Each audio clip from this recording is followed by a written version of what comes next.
You're an expert in this field, so let's start with the likelihood that the DOJ launches an initiative or bid to break up Google. Thank you, Ed and Caroline. It's a pleasure to be here. The likelihood reflects the view inside the DOJ and more broadly held outside, that fundamentally the purpose of all of these actions needs to be to restore or to induce competition. It is pointless to have just an opinion or a judgment that tells us that Google is a monopolist. We have a number of those in Europe.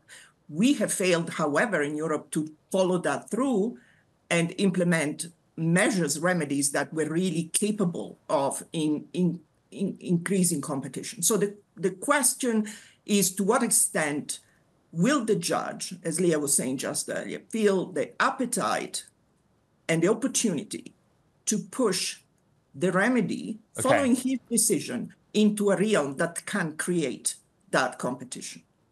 So, Cristina, on the word appetite, you forget that there are people behind this story. Our reporting's based on anonymous sources, but we're trying to infer the thinking of DOJ officials and attorneys. Why in this moment might they feel this is realistic as a course of action, if not a breakup, but the other potential actions that Leah reported on just a moment ago?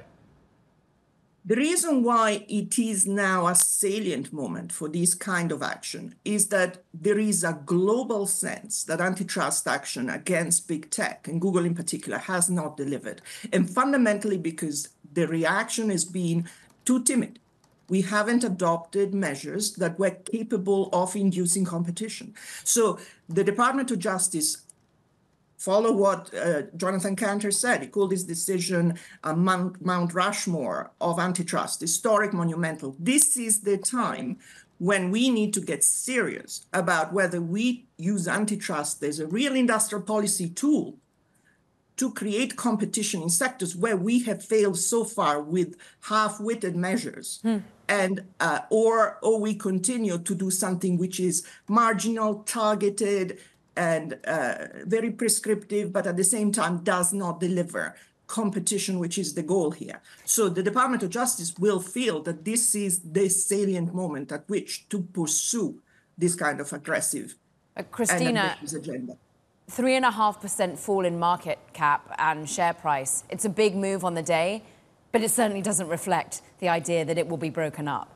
So is this in any way realistic? And what do you anticipate will actually be the real solves here? The markets never really anticipate that antitrust is going to do very much. And this is the test. Is the outcome of this case, in which the judge has delivered a very thoughtful, very well thought through opinion, is it going to be serious, or is it going to be, again, nibbling at the margin of the problem? So I think markets are just waiting to see. Of course, the prospect of breaking up Google is very ambitious.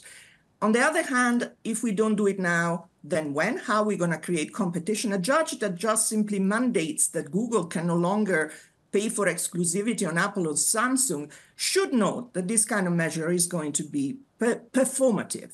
Is not going to deliver anything of substance. What would be substantive from your perspective, Cristina? Is it about going into all the which ways that Google basically impacts the ecosystem and trying to unravel it? Because that's a Herculean task.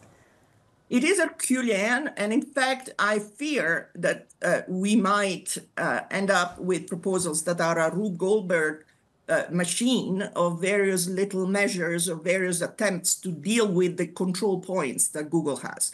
There is no question that the tentacles have gone deep in multiple control points. And unless we address those choke points, then we are not finding a solution. Redlining a contract prohibiting exclusivity is not an answer.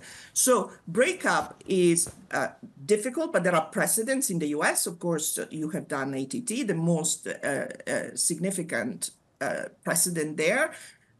And it unleashed competition and innovation. Of course, there will be massive challenges because Google will not take this lying down. There will be possibly years of challenge. But fundamentally, you have an ecosystem in which you have YouTube and Google Search, which are the two most important websites that people actually use. And then you have the same company owning the most important browser, Chrome. And if you allow all of that to be under the same umbrella, the incentive of this company are continually to use all of these pieces of the technology to favor itself, to drive revenues to itself in ways that cement their monopoly continually forevermore without allowing anyone to come in. Microsoft offered 20 billion over 5 years to be able to be on Safari instead of Google search, and Cristina, it wasn't enough to sway Apple.